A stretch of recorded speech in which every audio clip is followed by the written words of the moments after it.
오늘 이 아침에 우리에게 주시는 하나님 말씀은 사도행전 13장 42절 43절 말씀입니다.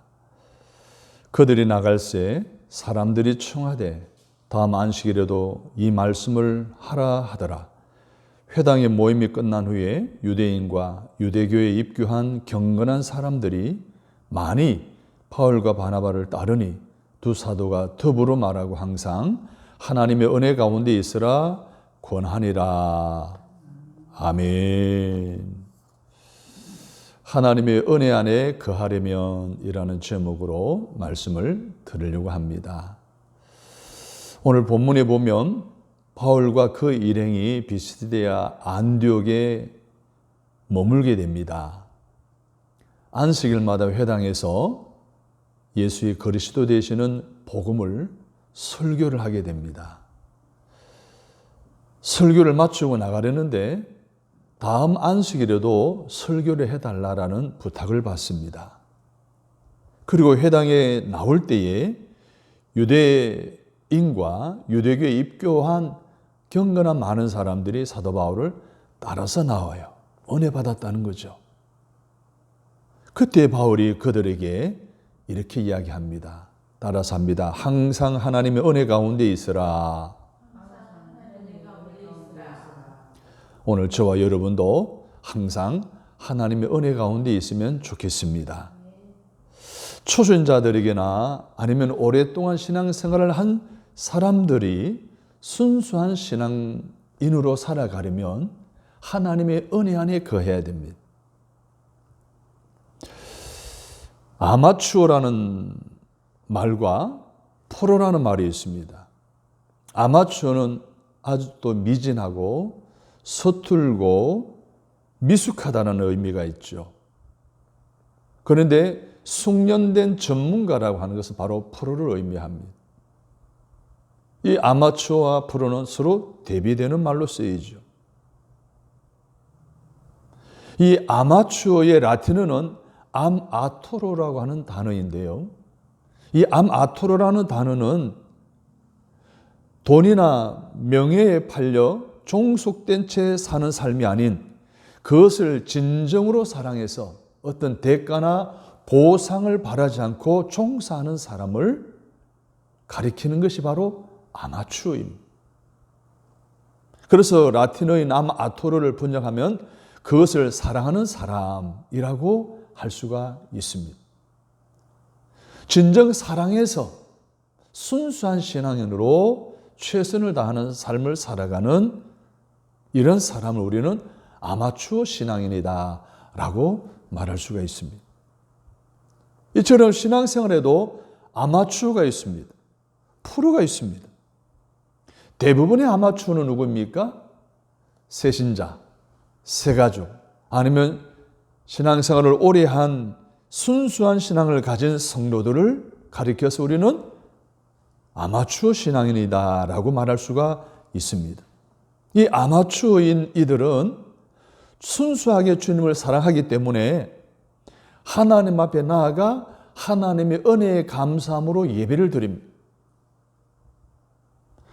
하나님 앞에 나아가 하나님 은혜에 감사함으로 헌신하고 신앙생활을 합니다. 이게 순수한 신앙인들의 모습인데 반대로 프로는 신앙생활을 오래 한 사람들을 가리키지 않나 싶습니다. 그들은 매너리즘에 빠져 있습니다. 자기의 의에 빠져 있습니다. 형식주의에 빠져 있습니다. 습관에 젖어 있습니다. 어느 정도 신앙생활을 하다 보면은 익숙해집니다. 그러면 어떻게 돼요? 다람쥐 쳇바퀴 돌듯이 제자리에서 맴돌기만 하죠. 이게 오랜 신앙생활을 한 마치 눈만 감고 있어도 모든 걸 다 해낼 수 있는 그런 신앙인의 모습들 말입니다. 이게 프로가 아닐까요? 그래서 그들은 하나님의 은혜를 당연하게 여기게 되기 때문에 결국은 감사를 잃어버리는 경우들을 종종 보게 됩니다. 그렇습니다. 하나님의 은혜로 살아가는 순수한 신앙을 사는 사람은 바로 프로페셔널한 신앙인이 아니라 아마추어 신앙인입니다. 하나님 앞에서 섬김을 다하고 거기에 따르는 보상과 형통에 주목한다면 그 신앙은 부정적인 의미로서의 프로페셔널 신앙인일 것입니다. 그러나 주님께 죄 사함에 대한 감사, 구속의 은혜에 대한 감사를 진정으로 귀하게 여겨 그 어떤 대가도 바라지 않고 감사함으로 주님의 교회를 섬긴다면 그는 긍정적인 의미에서의 아마추어 신앙인이다 라고 말할 수가 있을 것입니다. 그러면 오늘 우리 그리스도인들이 아마추어 신앙인으로 살아야 될까요? 프로페셔널한 신앙생활을 살아야 할 것이에요. 하나님이 원하는 삶이 무엇일까요? 하나님이 진정 원하시는 신앙인은 보상과 형통에만 주목하며 살아가는 프로페셔널한 신앙인이 아니라 보상을 바라지 않고 주님만을 뜨겁게 사랑하며 받은 바 은혜에 감사하는 삶을 살아가는 아마추어 신앙인이어야 하지 않을까요? 이런 아마추어 신앙인은 하나님은 축복하셔서 은혜 가운데 살게 하실 것입니다. 하나님 은혜에 감사하며 순수한 아마추어의 신앙인으로서 하나님의 은혜로 살아가는 사람들의 삶은 어떠할까요? 성경에는 어떤 인물이 순수한 신앙인의 삶, 아마추어 신앙으로 살아가다가 하나님의 은혜를 받았을까요? 성경에는 여러 명이 있습니다. 수많은 사람들이 있는데 그 대표들은 몇 사람을 통해서 오늘 우리도 하나님의 은혜로 살아가는 방법에 대해서 배우고 하나님의 은혜로 살아가는 순수한 신앙인으로 아마추어 신앙으로 살아감으로 하나님의 은혜를 날마다 체험하며 감사하며 간증하는 저와 여러분이 되었으면 좋겠습니다. 첫 번째로 하나님의 은혜로 살아가는 방법은 따라서 합니다. 하나님의 말씀에 순종하는 것입니다. 하나님의 말씀 있는 곳에는 은혜가 있습니다.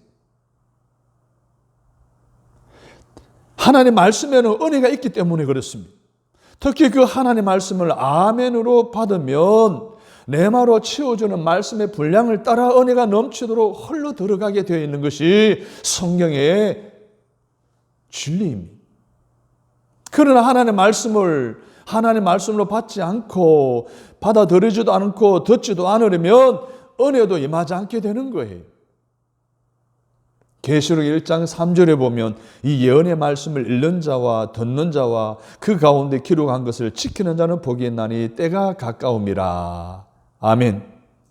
이는 하나님의 말씀이 내 마음에 받아들여지고 새겨지고 채워질 때에 말씀을 따라 지켜내 행하는 대로 우리의 삶에 복이 있다라고 말씀을 하고 있습니다.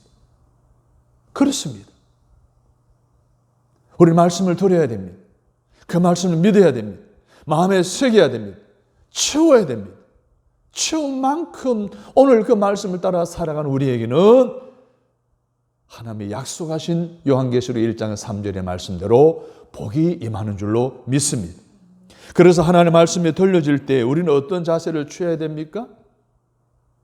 청종해야 됩니다. 순종해야 됩니다. 복종해야 됩니다. 그렇게 하면 하늘의 복이 임하는 것입니다. 나의 이성과 합리성에 머물며 판단함으로 하나님의 말씀을 이리저리 다 재보고 저울질 해보고 내가 감당할 수 있는 것만 받아들이고 감당할 수 없는 것은 내쳐버리는 이러한 삶을 살아간다면 그 말씀이 우리의 마음에 들어오겠습니까? 새겨지겠습니까? 채워지겠습니까? 더욱이 말씀이 새겨지고 채워지지 않는 마음에 하나님의 은혜와 축복이 임하지 않는 것 당연하지요. 반대로 하나님의 말씀을 내게 주시는 말씀으로 받고 청종하고 순종하고 복종한다면 우리에게는 너무나 좋은 일들이 일어날 것입니다. 기대한 것 이상의 축복이 임할 것입니다. 그 하나님의 말씀에 순종함으로 복을 받았던 많은 신앙인들 가운데 한 사람을 든다면 열왕기하 17장 8절 이하에 나오는 엘리야로부터 받은 축복의 여인 사르밧 여인을 들 수가 있겠습니다. 하나님은 3년 6개월 동안 가뭄이 이스라엘 땅에 임할 텐데 엘리야야 너는 내가 지시하는 곳으로 가서 한 사람을 만나라. 그곳에 가면 하나님은 너의 먹을 거리를 책임져 줄 것이다 라고 말씀하심에 시돈으로 가게 됩니다. 시돈에 가까이 갔을 때에 한 여인이 나무 가지를 줍는 것을 보게 됩니다. 그 여인에게 물과 떡 한 조각을 가져다 달라고 부탁합니다. 뜬금없이. 그때 여인이 뭐라고 그럽니까? 열왕기상 17장 12절에 보면 당신의 하나님 여호와께서 살아계심을 두고 맹세하노니 나는 떡이 없고 다만 통에 가루 한 움큼과 병에 기름 한 조금뿐이라. 내가 나뭇가지 둘을 주우다가 나와 내 아들을 위하여 음식을 만들어 먹고 그 후에는 죽으리라. 어떻게 보면 절박한 상황에 여인이 놓여 있음을 알게 됩니다. 마지막 남은 기름과 가루로 가지고 떡을 해먹고 이제 죽기만을 기다려야 되는 이러한 위기 상황에 놓여 있다라고 하는 것을 이야기를 하는 것을 들었음에도 불구하고 막무가내식으로 엘리야는 다시 이렇게 이야기합니다. 13절 14절에서 두려워하지 말고 가서 내 말대로 하려니와 먼저 그것으로 나를 위하여 작은 떡 한 개를 만들어 내게로 가져오고 그 후에 너와 내 아들을 위하여 만들라. 한술 더 떠잖아요. 먹고 죽기를 기다리겠다는 그 여인에게 먼저 내게로 가져오라고 그럽니다. 말도 안 되는 소리잖아요. 벼룩이 간이라도 빼먹을 그런 어떤 심산인 엘리야를 향한 이 여인의 마음이 어땠을까요? 그런데 여인을 보십시오. 놀랍습니다. 그게 토를 달지 않습니다. 하나님의 사람, 하나님의 선지자가 한 말을 하나님의 말씀으로 받습니다. 내게 주시는 은혜의 말씀으로 받습니다. 그래서 엘리야가 여인에게 하나님이 말씀하셨다라고 하면서 14절에서 이렇게 말합니다. 여호와가 지면에 비를 내리는 날까지 그 통의 가루가 떨어지지 아니하고 그 병의 기름이 없어지지 아니하리라 라고 선포합니다. 아니 그 이야기를 엘리야를 통해서 듣지 않고 하나님에게서 직접 듣는다 해도 사실 받아들이기가 힘들잖아요. 3년 6개월 동안 감으로써요. 이제 먹을 거리가 다 떨어졌어요. 이제 죽을 날만 기다려야 되는 절박한 상황 속에 있는데 물과 떡을 가져라는 거예요. 가져면 하나님이 너를 3년 6개월 동안 책임지신다는 거예요. 그래도 여러분 직접 들은 말씀이라도 그게 받아들여지겠어요? 그런데 여인은 어떡합니까? 선지자의 말에 순종합니다. 15절을 보십시오. 따라서 합니다. 그가 가서 엘리야의 말대로 하였더니 순종하였더니 어떻게 되었다고요? 16절에 보면 그와 엘리야와 그의 식구가 여러 날 먹었으나 여호와께서 엘리야를 통하여 하신 말씀같이 통의 가루가 떨어지지 아니하고 병의 기름이 없어지지 아니하리라. 할렐루야. 이 여인이 기가 막힌 상황 속에서도 선지자의 말을 하나님의 말씀으로 받고 순종하였더니 여호와께서 그 여인에게 큰 은혜를 주셨다는 거예요. 코로나 팬데믹 시대를 살아가는 위기 가운데 살아가는 저와 여러분도 인간적인 생각의 틀에 갇히지 말고 어떠한 생각, 어떠한 상황 속에서도 하나님이 주시는 말씀에 순종하려고 한다면, 지켜 행하려고 한다면 오늘 우리에게도 사라밧 여인에게 임했던 동일한 은혜가 임할 줄로 믿습니다. 그래서 오늘 우리가 감당하기 어려운 모든 문제도 하나님이 해결해 주실 것이고 하나님께 영광을 돌려드릴 것이고 하나님의 은혜로 살아가는 살아있는 간증을 하며 매일매일 감사하며 살아가는 저와 여러분이 되어질 줄로 믿습니다. 사랑하는 여러분, 하나님 말씀에 순종하면 우리는 하나님의 은혜로 살아갈 수 있음을 다시 한번 기억하시고 오늘 이 하나님 말씀을 내게 주는 레마의 말씀을 받고 지켜 행하려고 애쓰기를 주 이름으로 바랍니다. 두 번째로 하나님의 은혜로 살아가는 방법이 있습니다. 따라서 합니다. 감사하며 사는 것입니다. 데살로니가전서 5장 18절에 보면 범사에 감사하라. 이것이 그리스도 예수 안에서 너희를 향하신 하나님의 뜻이니라 했습니다. 여기서 범사에 감사라는 말을요, 우리가 깊이 묵상해 보면 범사라는 말은 모든 일, 평범한 일을 말합니다. 무슨 의미합니까? 범사에 감사라는 것은 평범한 일에도, 소소한 일에도 감사하라라는 의미입니다. 히브리 말로는 이 감사는 파스라는 다른 단어인데요, 어떠한 것이든지 각각의 세밀하게라고 말하고 의미를 가지고 있어요. 어떠한 일에든지 감사하라는 거죠. 각각의 일에 세밀하게 감사하라라는 의미예요. 그러면은 이 감사라고 하는 이 국어 사전을 보게 되면 고맙게 여기는 것, 고맙게 여기는 마음을 의미해요. 히브리 말로 감사는 유카리스 테오인데 드린다, 표현하다, 그리고 고백하다는 의미를 가지고 있어요. 이상으로 이 말을 정리해 보면 감사는 마음이 아니라 드리는 것이고, 감사는 생각하는 것이 아니라 표현하는 것임을 알 수가 있습니다. 감사는 하나님의 은혜에 대한 우리의 반응이에요. 하나님의 은혜에 대해서 정말 하나님의 은혜가 너무 좋았습니다라고 하는 신앙의 고백입니다. 감사는 마음을 표현하며 감사 예물로 하나님께 영광을 돌리는 거예요. 그러한 감사를 드림으로 하나님의 큰 은혜를 받았던 많은 신앙인들이 있는데 그 중에 한 사람을 소개한다면 바로 누가복음 17장 11절에 19절에 나오는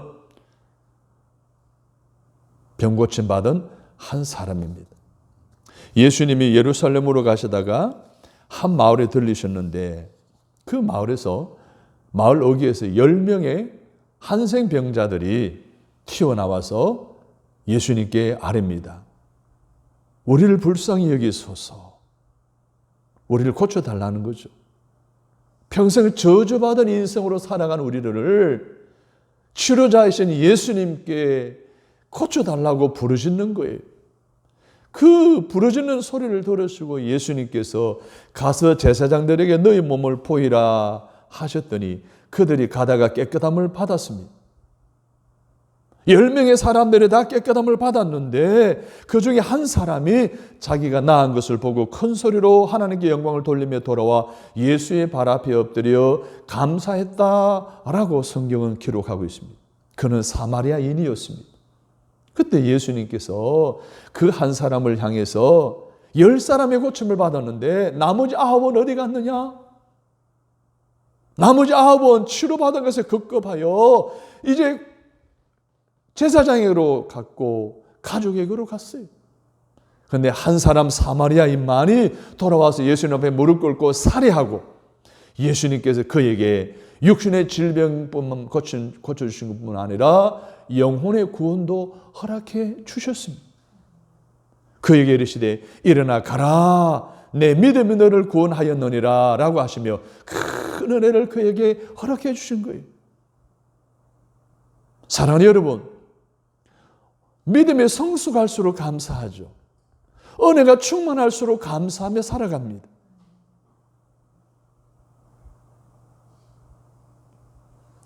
은혜가 충만할수록 입으로 감사하고 몸으로 감사하고 물질로 감사를 드려 영광을 올려드리는 저와 여러분이 되셔야 합니다. 영적으로 침체할수록 감사보다는 불평하죠. 원망하게 됩니다.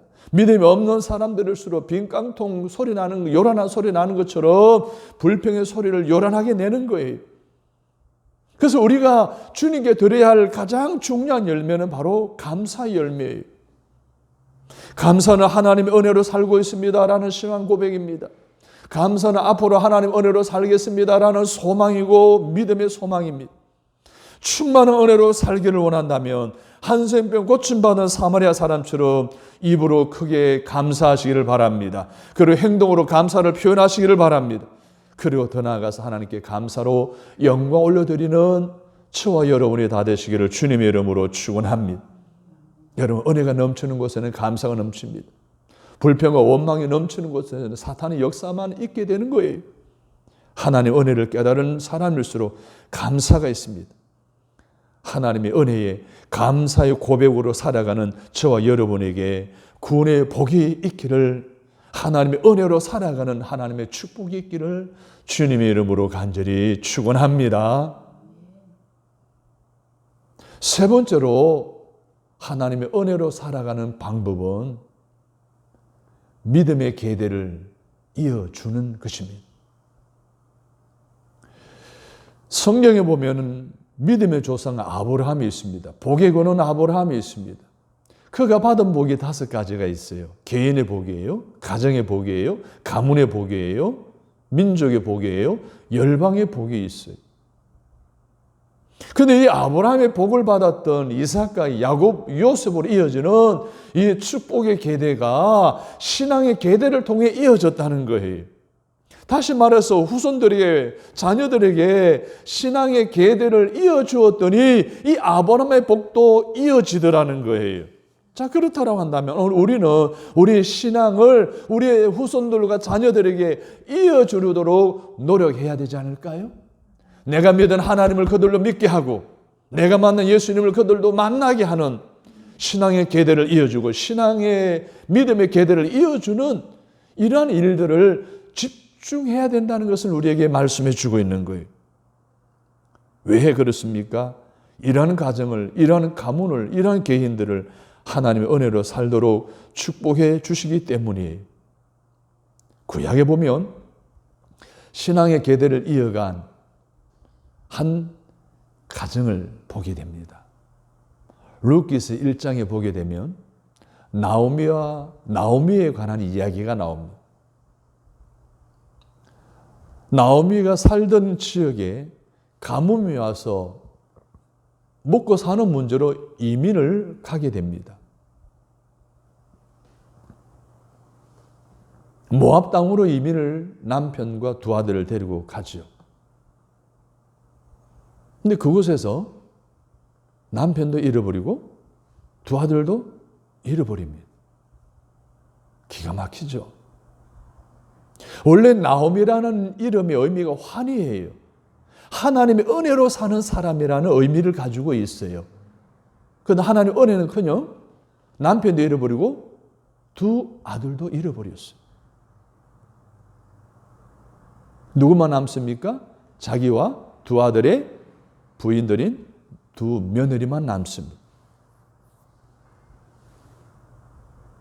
이제는 이 나오미가 자기 고향 베델에 이제는 먹고 살 만한 환경으로 바뀌어졌다는 소식을 듣게 되고 떠나려고 하면서 두 며느리에게 너의 친정으로 돌아가서 새로운 인생을 살아라 라고 이야기를 합니다. 그런데 하나는 가고 룻은 시어머니를 따르겠다고 하죠. 그래서 베델로 돌아오려고 하는데 언제 떠나느냐는 거예요. 시기, 때를 정해야 되는데 언제만 좋을까요? 그것도 먹거리가 있을 때, 먹거리가 풍부할 때 가야 되지 않을까요? 그래서 가을 거지. 또 이런 말씀이 있어요.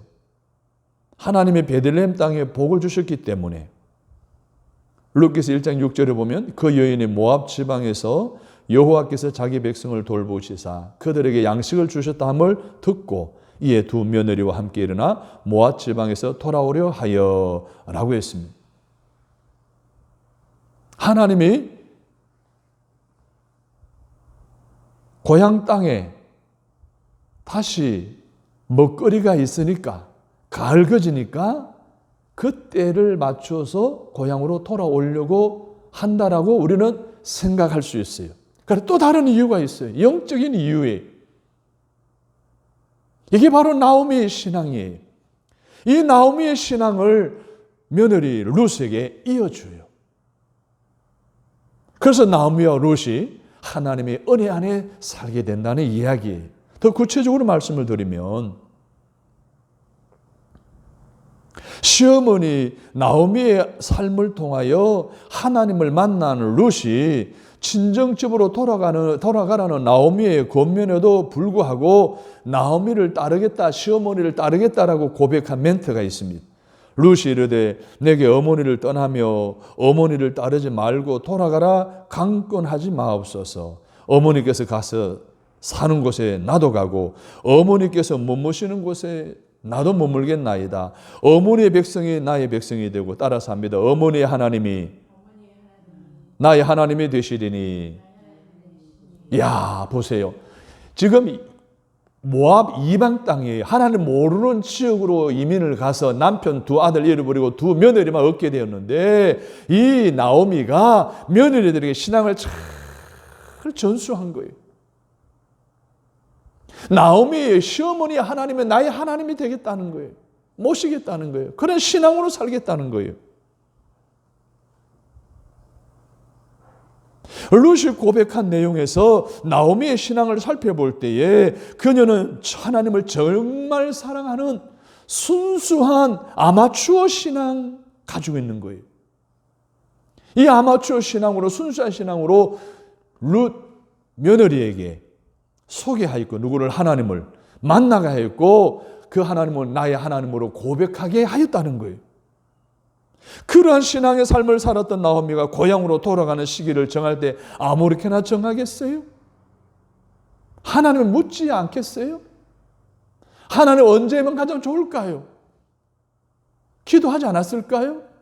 그런 나오미에게 아주 적절한 시기를 정해줍니다. 그게 바로 추수 때였어요.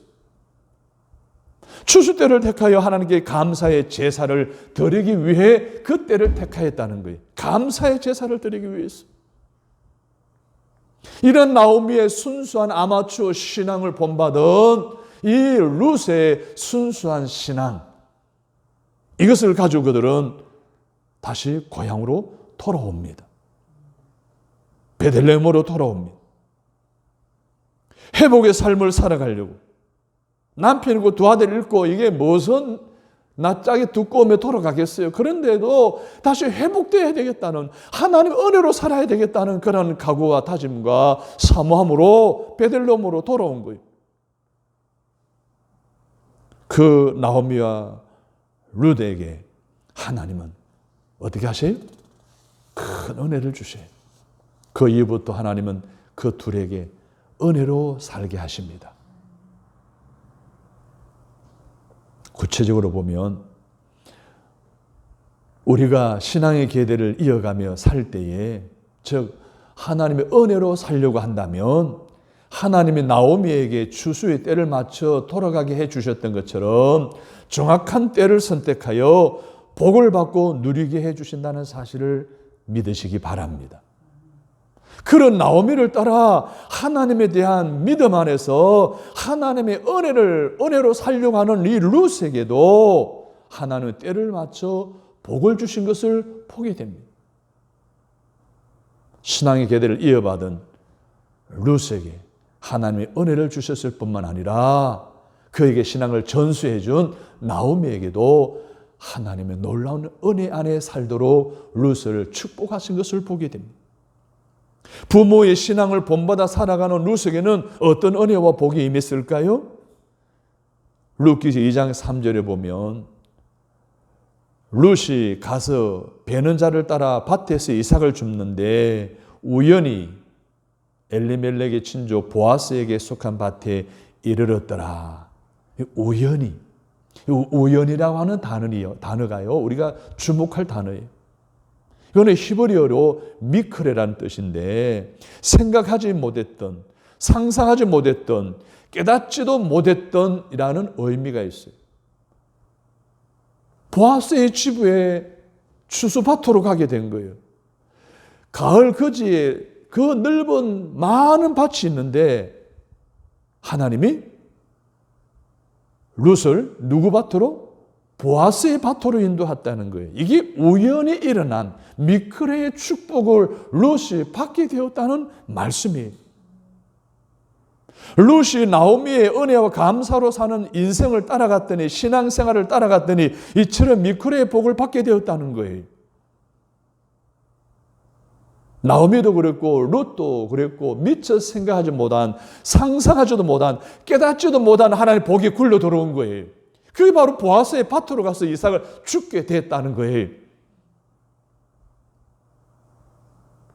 결국 나중에 룻과 보아스가 결혼을 하잖아요. 룻과 보아스에서 누가 나와요?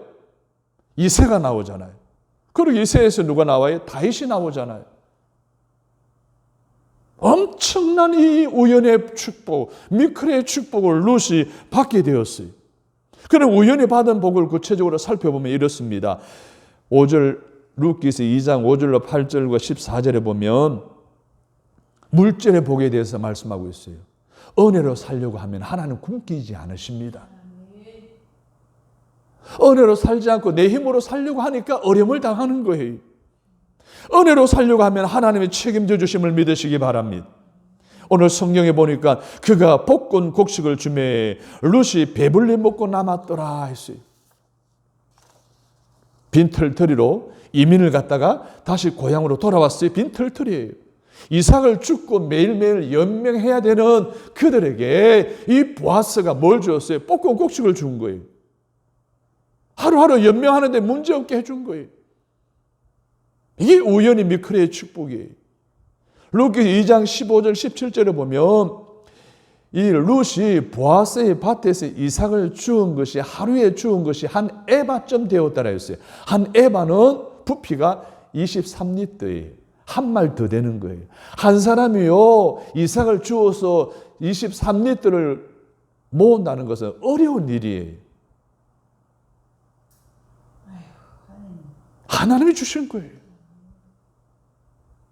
매일 23리터, 그것도 추수 끝날 때까지, 보리 추수에서 밀 추수할 때까지